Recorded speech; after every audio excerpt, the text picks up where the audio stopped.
Olá, vamos para mais um vídeo? Gente, é assim, tem que ser a hora que eu pego para poder gravar, tem que gravar tudo, um monte e ir soltando, porque eu não tenho tempo, né? Eu tô aproveitando que a gente tá no recesso forense para poder gravar um bocado de vídeo para vocês. Vamos lá, esse comentário tá no vídeo O Direito para o MGTOW, né? Que seria assim, as leis, a legislação para o MGTOW. E aí, esse comentário é do Check-in Turismo, que depois ele se identificou para mim, né? Num outro vídeo ele colocou que o nome dele é Adailson Félix. Adailson, obrigada pela sua contribuição. Vamos lá. Ele pediu para me falar sobre as contradições da Lei Maria da Penha. Essa lei incomoda, né? A gente pode falar que é o calo do calcanhar, né? Que arrebenta. Vamos lá. Maria da Penha versus Marco Antônio Heredia.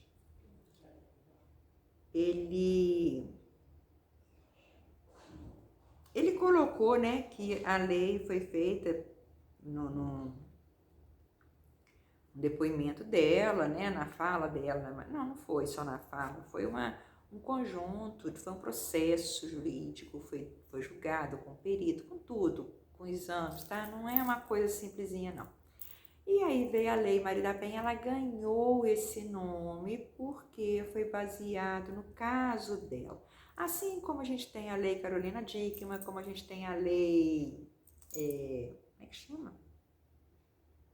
Aquele Henry, aquele menino que os pais jogaram ele do andar, morreu. E a madrasta, né, jogou junto com o pai.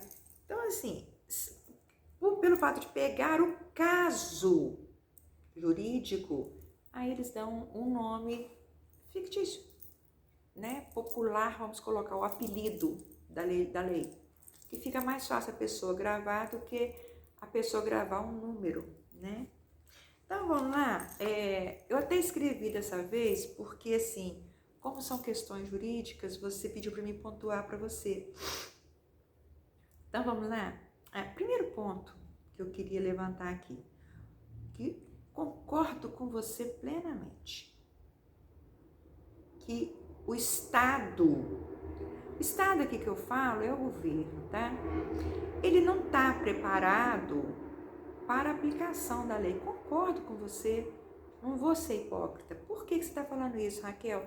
Agora você está do lado deles? Não estou do lado de ninguém. Só que, a partir do momento que você aplica uma legislação em cima de um agressor, porque a lei é para combater a agressividade, então, o que o Estado está fazendo para recuperar esse agressor?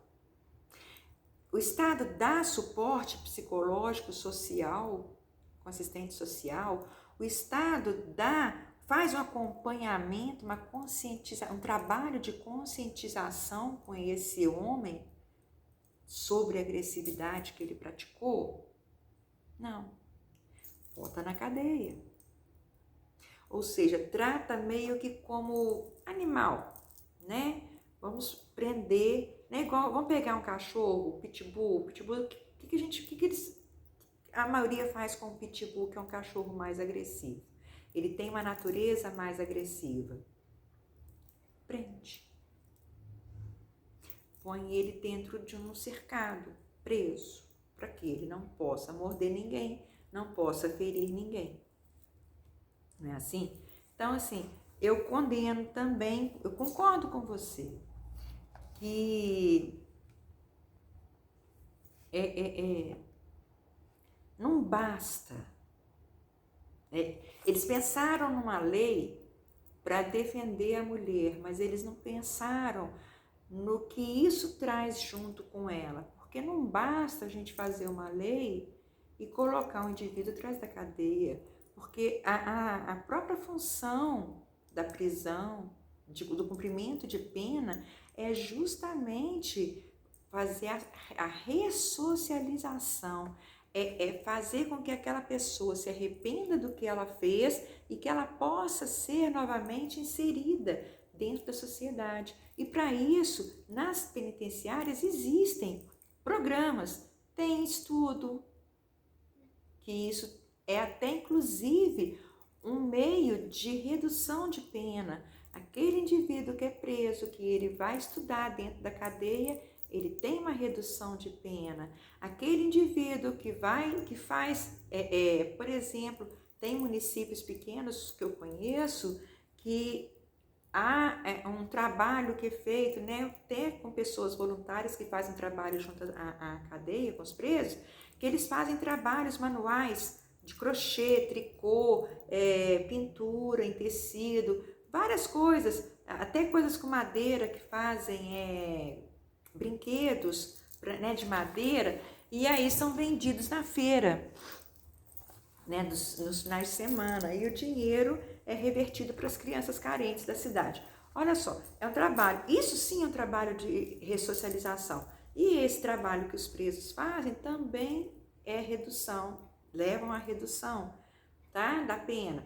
Tem presos que já estão num regime, assim, num processo mais avançado, quase no final da pena, para poder terminar, podem ir, e tem o comportamento, são vários fatores aí, que ajudam, por exemplo, na limpeza da cidade. Então eles saem para fazer capina, junto ao órgão, né, de limpeza das cidades. Então vai com a gente, claro, né, tomando conta junto daquela coisa toda, mas sai, vai fazer trabalho de gari, de varrer rua, de capinar a rua, de capinar, de fazer.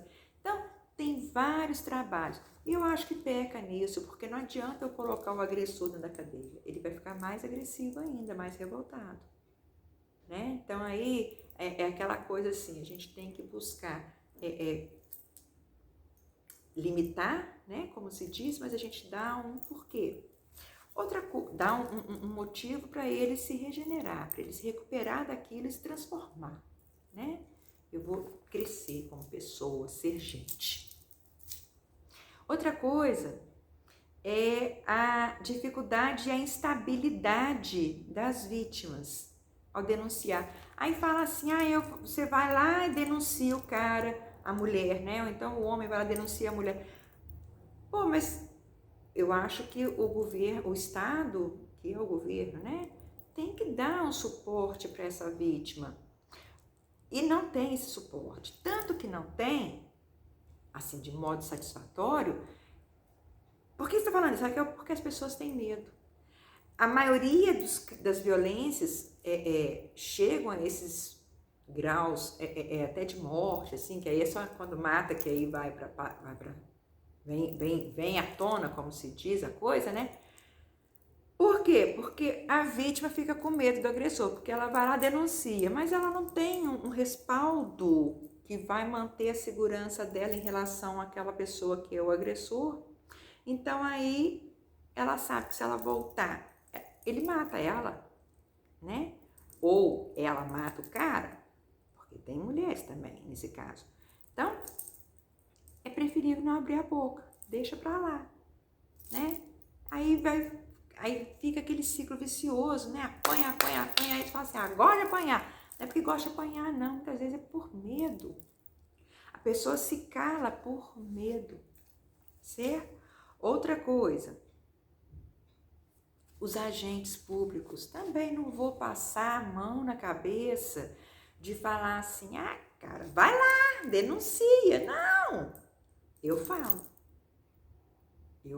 qualquer pessoa, seja homem ou mulher, foi agredido, tem que denunciar sim, só que infelizmente há agentes, e aí tem suas exceções, mas há agentes que na hora zombam, levam na gozação, não fazem a denúncia, né, direito, não dão o devido atendimento humano que seria necessário naquele momento, porque a pessoa que foi agredida, que foi lá denunciar, ela está totalmente arrasada física e emocionalmente, ela está acabada, está envergonhada da situação. Então ela já está se sentindo humilhada, no fundo do poço, ainda vai lá e o cara tira onda com a cara dela. Muitas vezes preferem não ir. Então também não tira sua razão. Mas você está vendo quanta coisa assim, se a gente for pensar negativa por trás da lei, que eu acho que é muito mais, que teria que ser olhado com muito mais carinho do que a própria lei em si, porque a própria lei em si é o de menos. Nessa história toda que eu estou te contando aqui, que eu estou levantando aqui de problemas, para mim, no meu ver, a lei é o de menos, né? Outra coisa, a precariedade das redes, né? De enfrentamento, de atendimento. E aqui é tudo, né? Aqui é a precariedade que tem para fazer o atendimento àquela vítima, atendimento àquele agressor, o acompanhamento dele, o suporte psicológico que vai ser dado a ele, a investigação, o próprio sistema investigatório, né? Muitas vezes ele fica minado porque as pessoas têm medo de abrir a boca, de contar, de falar, porque o cara é, né? Ou a mulher é louca, ou então ela está envolvida com coisas mais sérias, então aí pode, né, perder até a vida, a lei do silêncio, como se diz, né, em certas situações. Então, assim, olha só, não basta, a coisa não funciona assim, uma coisinha só que resolve, não é por aí, né? Outra coisa que eu acho que é o principal, que nesse caso, porque o vídeo está ficando até grande, eu vou parar, seria, olha bem, o atendimento, o apoio afetivo, tanto para a vítima quanto para o agressor. Aí você fala comigo assim, Raquel, você tá ficando louco, agressor, ele tem que dar uma surra nele, matar, botar na cadeia. Não.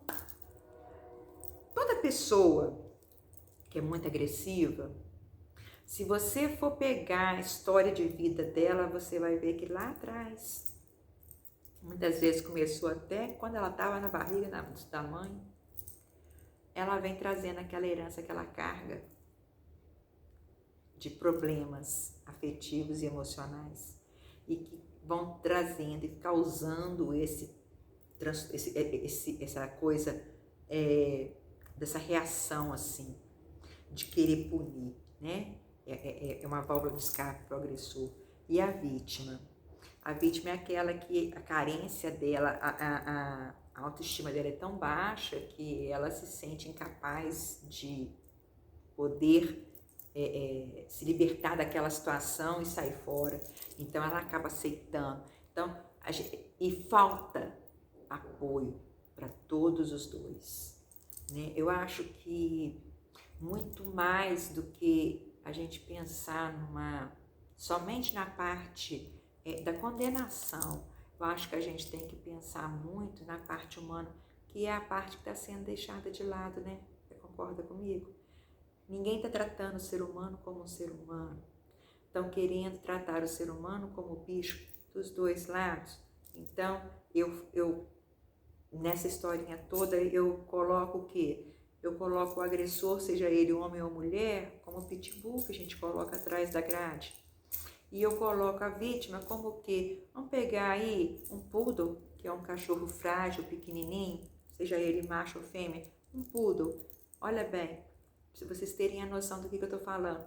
Então, assim, não tem um trato com o poodle, porque, né, já julga ele frágil mesmo.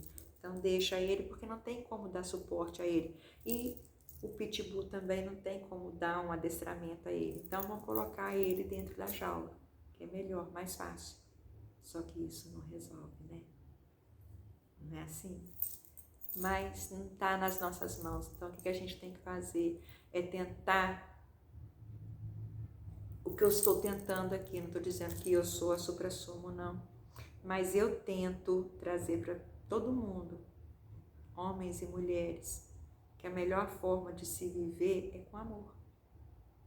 É a gente dar amor, a gente colocar amor em tudo que a gente faz. A partir do momento que você consegue mudar uma única pessoa, você já fez uma grande diferença.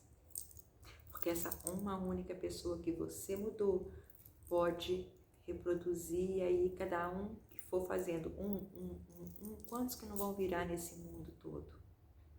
Então, é mais ou menos assim. Acho que não sei se eu respondi para você. Se não, volta aqui e vem me falar que eu tento abordar de outra maneira. Beijo para todos vocês. Até o próximo.